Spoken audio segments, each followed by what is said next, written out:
I'm just overwhelmed. I don't know where to begin. To begin with, I feel at home for two reasons. I always felt at home in an academic environment. I always felt this is where I belong to. And being in that environment again makes me feel the feeling of being at home. Second reason that I feel at home, because Peking University is my home.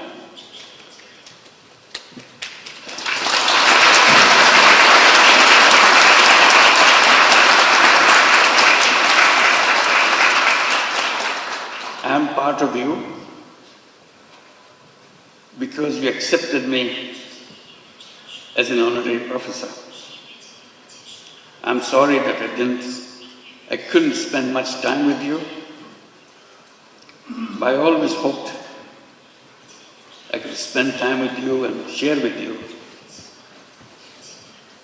all the excitements of the academic world and the world that you want to create for future generations. That's our task in the academic environment, to build the future world, not just learning about the current world. It's the next world that we want to prepare for. So that makes me feel completely at home.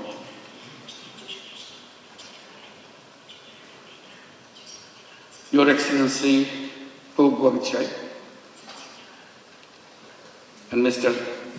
Kong Chuan, esteemed deans and faculty members, distinguished dignitaries, officials and guests, and my dear, dear students, ladies and gentlemen.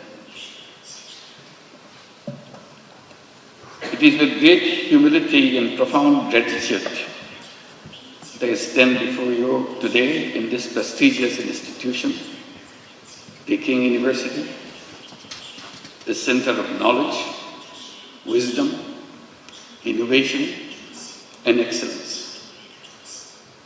To receive an honorary doctorate from such an esteemed university is a great honor for anyone. And I feel so humbled by your gesture for choosing me for this particular honor. This recognition once again reminds me of my commitment to work for realizing the dreams of the millions of youths who were the vanguards of the transformational changes in Bangladesh just last year. Their vision to establish a new Bangladesh in place of the Bangladesh that we had until last year.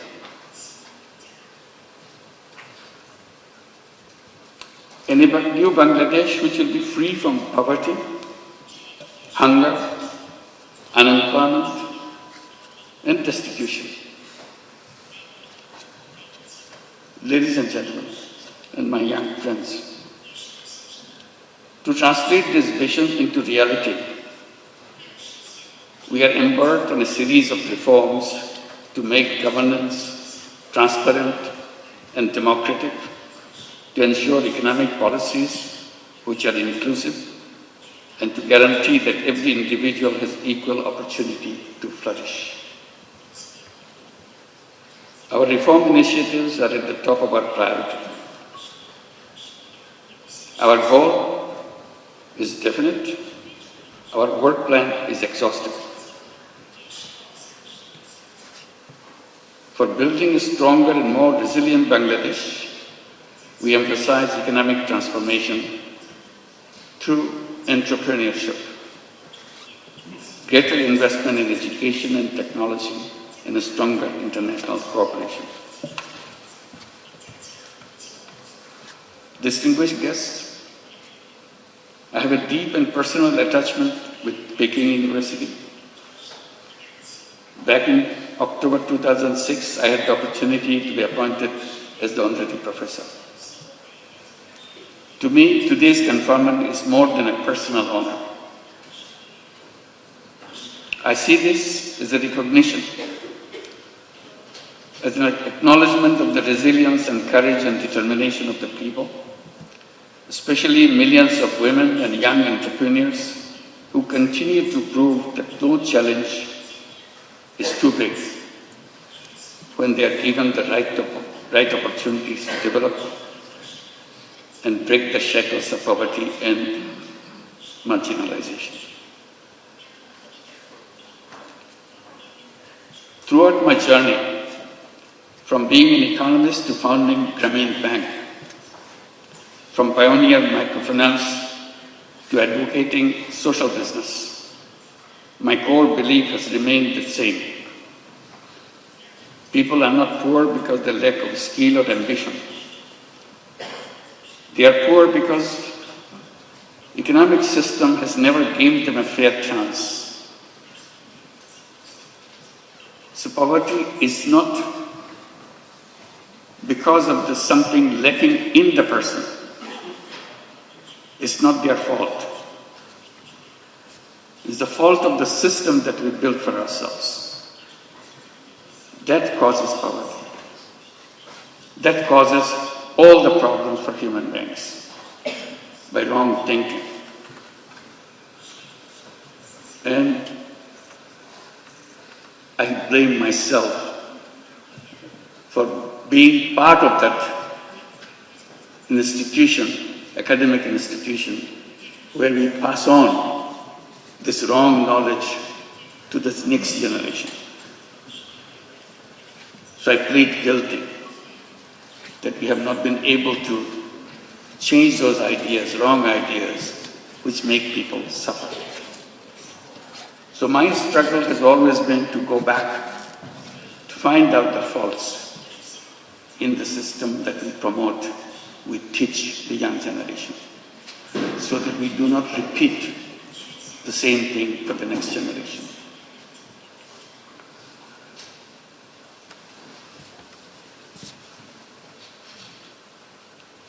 It is designed to serve only the wealthy, not the poor. That realization led me to create an alternative, one where even the poorest individuals could access the services of the institutions which are created for people. I've been promoting the idea to let the young people come to the universities, get good degrees from good institutions, and then go to the job market to become job seekers. I have been telling that this is a wrong idea. Human beings are not born to become job seekers. Job is a wrong idea. Human beings are creative beings.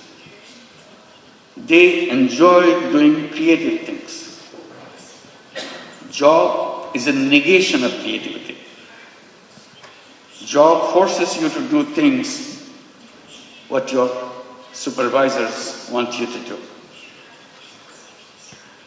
Job is a continuation of the tradition of slavery. Human beings are not fit for slavery. Human beings are independent beings. So I keep on promoting the idea that all human beings are born as entrepreneurs, not job seekers. Universities should be preparing young people to go out and become successful entrepreneurs, not job seekers. And that idea came from a simple experience. I started as a small initiative with a handful of women in a village next to the university where I was teaching in Bangladesh. I started lending tiny little money to the poorest women that the world has ever known, just to make sure she feels that she can handle this money and change her life. I had no idea that whether it would come true, but I was amazed how these illiterate, poor women could use tiny little money, $10, $20 worth of money, and did a very successful way of paying back and change her income situation. And she continued to pursue that round after round and change her life. And it turned into millions of women all over Bangladesh, and with perfect record. That that convinced me totally. All human beings are entrepreneurs, because we are taught in the textbooks only very special people are born as entrepreneurs. Rest of us human beings have to serve under them. I said, that's absolutely the wrong idea. If the poorest illiterate women in Bangladesh can become an entrepreneur with a $20 loan, $30 loan, anybody in the world can become an entrepreneur. It's natural to human beings. We didn't train them. We didn't tell them how to run a business. She figured it out all by herself, because it is innate part of a human being. So that continues with a bigger question to me. What should be the purpose of education? And I keep coming back. Purpose of education is to enable to go out and bring that all creative capacity to change the world.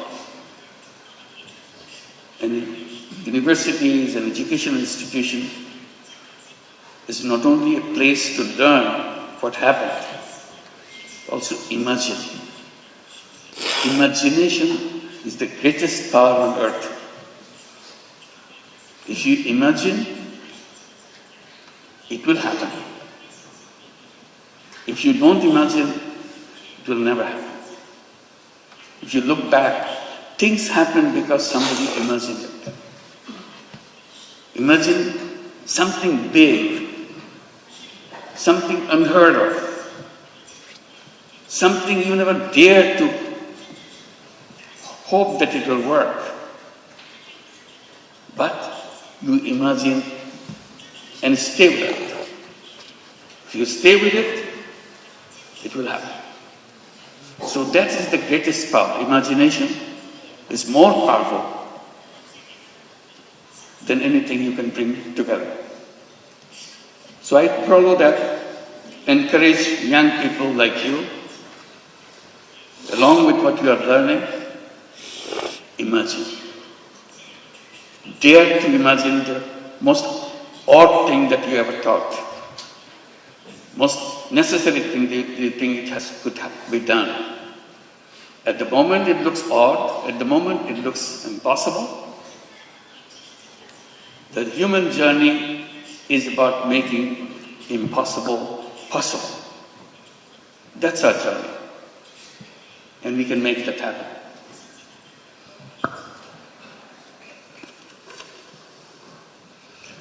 Then I came to my other point. Why the way we do things followed by something that we are not sure of? This civilization that we are passing through, will it help us to overcome the problems that we face? Problem of environmental crisis, problems of extreme wealth concentration, problem of massive unemployment, My answer was always no. This civilization will continue to make it worse and worse.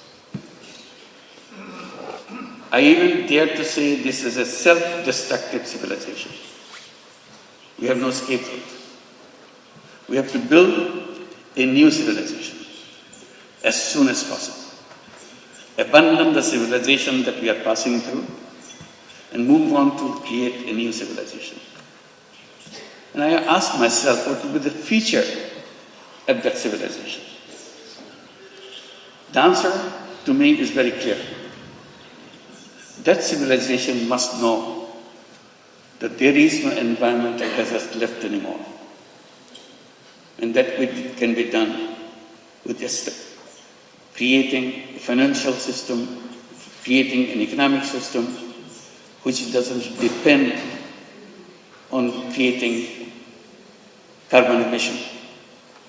Carbon emission is going to kill us, so we have to get rid of carbon emission.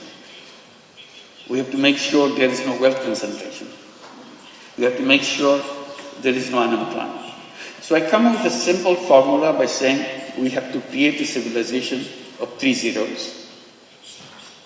0 net carbon emission, 0 wealth concentration, and 0 unemployment.